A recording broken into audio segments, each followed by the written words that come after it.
Hello and what is up, YouTube? It is I, Jacob Toman, back here discussing Synod's 2026 Resonate Report on the 10-year plan and the 10-year vision for the CRCNA to become a multiplying denomination. And today we are taking a look at the second answer to the question, how are we going to get there? So this is video number 3, I guess, in the Synod Report series, and point number 2 of how we're going to get there.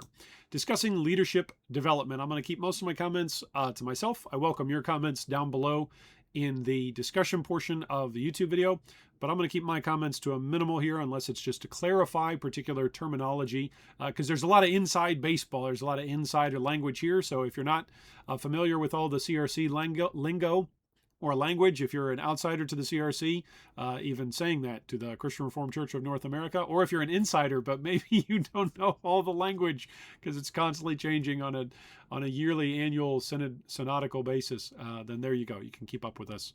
And I'll try and keep my comments to clarifying purposes only. So with all that said, let's dive into leadership development. Developing leaders is mission critical for the future of our denomination. Without leaders, church planting will not be able to scale and grow in the CRCNA. This will need to include a broad vision to develop young adult leaders, informal leaders serving in a variety of ministries, and more formal licensed and ordained leaders. All of these types of leaders will be required to plant and lead new worshiping communities. As the working group tasked with developing this area discovered, there are significant leadership gaps in our denomination at the present time. Across North America, many denominations are discovering that their traditional leadership pipelines are no longer sufficient. For generations, the path to pastoral leadership often followed a relatively predictable pattern. Individuals sensed a call to ministry, left their local context to attend seminary, and later returned to serve churches. While this pathway continues to serve the church well in many cases, it has also become increasingly difficult for many potential leaders to pursue. Financial barriers, geographic limitations, family responsibilities, and vocational commitments often prevent gifted leaders from leaving their communities to pursue residential theological education. At the same time, many congregations have unintentionally weakened their own leadership pipelines by failing to identify and mentor emerging leaders early in their development. The result is a growing leadership gap. In order to fill this gap, we will need to recover a high level of intentionality to develop leaders. This will require us to establish a clear, shared definition of what we mean by leader. As in the case of disciple making, with leadership development, we will need to build together pathways for leadership development in each of our congregations and classes. We will also need to develop denominational metrics on leadership development, as well as a method to collect and report those metrics for shared encouragement and mutual accountability between classes. We will need staffing resources to help provide guidance to classes, and we will need support to help each of them develop leadership development goals and practices. We see the need to collect these goals from each classes and to compile them into a future report for a future synod. We see the need to track progress towards these goals on at least an annual basis. We see the need to help connect classes with training resources and leadership development pathways. Partnerships between our classes, congregations, and Calvin Theological Seminary will be critical to these efforts. The recently developed Empower program through Calvin Theological Seminary may prove to be particularly effective to develop future leaders who remain in their ministry contexts as they develop and demonstrate ministry competencies in critical areas. Other distance learning programs are also available through CTS. Specific attention must be given to resourcing and supporting the growing number of leaders from diaspora communities across North America and leaders from a growing diversity of cultural and linguistic backgrounds. For those of you who aren't familiar with the term diaspora, it means those who are sent out. It oftentimes, but isn't exclusively used for populations of people who are moving from one particular home nation to another, but whether that's permanent or temporary relocation and a new place to call home. Future church planting growth in the CRCNA has the potential to be significantly driven by leaders from these communities. However, current systems are not built to support them effectively. Significant gaps identified for leaders from these communities have been identified and must be overcome as we move into the future. Many leaders experience isolation and systemic barriers. The following are some of the most critical issues identified by one of our working groups. Financial and long-term support challenges. Many church planters experience ongoing financial pressure, often needing bivocational work, which limits ministry time and can affect both family life and pastoral well-being. Bivocational and co-vocational work. Some church planters choose bivocational work as a mission strategy, while others do it out of financial need. One comment here, particularly relating to diaspora church planters and diaspora church leaders. Oftentimes, at least for us here in the States, Canada also has various immigration laws, and so does Mexico, as well as other North American nations that maybe the CRCNA, Lord willing, will get to plant in. Each of these nations have got different statuses that they allow for people to come and work inside their countries. And so oftentimes diaspora church leaders, as they go to church plant, they might be told or encouraged, hey, how about if you consider bivocational ministry or tent making or tent supplementing work to be able to support yourself and to ease the burden on a church plant that can't necessarily support you full time. While that is possible, oftentimes for native-born people who own or already have been granted full working rights inside a particular nation, oftentimes for diaspora leaders, they don't have the ability to simply pick up a second job. Maybe they are limited in their status and in their work permits to only work X number of jobs or even only make a certain amount of financial compensation there in the nation. And so that's something to be worked through, and that's something to be recognized in the midst of all of these myriad different financial pressures and myriad of different options that are available for us to church plant.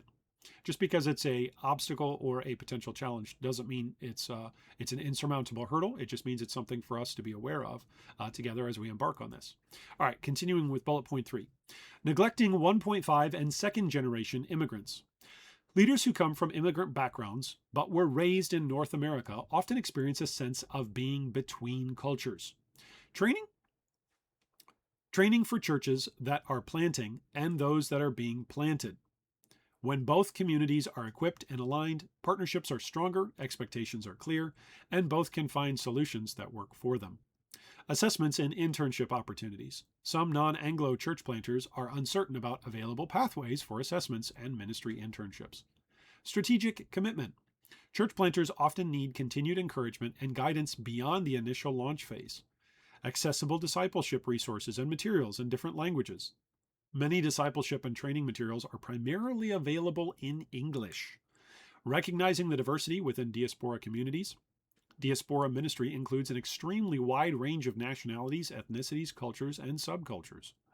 We have a major growth opportunity before us if we are able to build holistic, culturally responsive support systems and strengthen coaching, partnerships, and contextualized training for the development of leaders from diaspora and culturally diverse communities in our midst. As with our discipleship efforts, there is also a massive opportunity before us for deeper engagement with the global church to embrace mutuality, partnership, and shared learning. These global partnerships have real potential to catalyze our own leadership renewal in the CRCNA, particularly as we connect with and learn from the global church in the area of church planting. Where do we need to be in 3 years to make progress towards our 5-year strategic focus? Here is what needs to be true in 3 years. Every classis, supported and resourced by denominational agencies, has a clear and contextual leadership development pathway with identified ownership, aligned resources, and an active team guiding the process. If we are going to see this become a reality, we will need our denominational agencies to provide clear guidance, tools, and resources for leadership development to our classis leadership bodies. We will need every classis to produce a clear and contextual leadership development pathway, as well as an aspirational goal of how many leaders they aim to develop in the next 5 to 10 years. Therefore, we recommend the following to Synod 2026. That Synod instruct the Office of General Secretary in collaboration with the Candidacy Committee, Calvin Theological Seminary, Thrive, and Resonate to ensure that every classis is supported and resourced to develop a clear and contextual leadership development pathway with identified ownership, aligned resources, and an active team guiding the process. This should include the following. Provide clear guidance, tools, and resources for leadership development that can be made available to every CRCNA classes. Connect classes with these leadership development resources and work to ensure that they are accessible to all leaders, including those from diaspora and culturally diverse communities. Identify a leadership development team, such as the Classis Ministerial Leadership Team, otherwise known as CMLT, in each classes with clear ownership for the leadership development pathway in their classes. Within the next year, resource and encourage every classes so that they are able to complete the following and report back to Synod in 2027. Assess opportunities for leadership development within their congregations. Consider strategies for strengthening disciple-making cultures in the churches of the classes. Identify mentoring and training environments for emerging leaders within the classes. Determine how many leaders each classes believes God may enable it to develop within the next decade. Once all classes have reported, the combined total of these commitments will become the CRCNA's denominational leadership multiplication goal. Describe how the classes plans to address the gaps identified by the Diaspora and Diversity Working Groups report, as noted above in the summary. Track progress towards these classes' goals and provide annual reports to Synod for the duration of this 10-year plan and beginning with Synod 2027. That Synod instruct the Office of General Secretary to develop a plan to address the following challenges raised by the growing number of leaders from diaspora and diverse communities and report back to Synod 2027. Assist classes to improve language accessibility and translation in classes meetings. Clarify the role and participation of church planters in classes. Provide clear and accessible credentialing pathways for diaspora leaders, ensuring that the credentialing processes are clearly explained and easily accessible for leaders coming from diverse cultural and linguistic backgrounds. Provide ecclesiastical and cultural orientation for new leaders within the CRCNA to assist church planters entering the CRCNA who are unfamiliar with denominational structures, postures, and expectations. Provide accessible resources in multiple languages to help strengthen leadership development and discipleship within multicultural congregations. That Synod instruct the Candidacy Committee, in partnership with Calvin Theological Seminary and Resonate Global Mission, to create an agreed-upon church planting commissioned pastor certificate program with the potential to earn seminary credits to encourage further learning that may lead to a Master of Divinity degree toward ordination as a minister of the Word. Most importantly, though, start by developing a set of unified subjects that apply specifically to church planters. As it exists right now, the Commissioned Pastor Certificate is very broad and not area focus specific. So, it would be helpful to have one for church planters, one for ministry associates, one for chaplains, and so on. This way, church planters would learn what is relevant and important and necessary for church planters to learn, such as fundraising and other subjects that pertain to church planting work. That Synod encourage congregations and classes to strengthen leadership pipelines through mentoring, theological education, and ministry formation. Special attention should be given to expanding leadership development pathways that allow emerging leaders to remain embedded within their ministry contexts. Synod would therefore affirm the importance of the following: mentoring relationships within local churches, classes-based leadership development environments, church planting residencies and leadership cohorts, competency-based theological education and distance programs such as those offered at CTS, and that Synod commend to the churches of the CRCNA the opportunities for leadership development and formation available by partnering with Resonate Global Mission to connect more deeply with international church planting movements and the global church. All right, so that's on leadership development as the second part, the second spoke on the wheel of Resonate's report for Synod in 2026. Next time, in the next video, we will discuss the third portion or the third part of the spoke, which is the church planting pathway. And so that's coming up next, and I hope you can join me for that here, right here on the channel Antioch 150.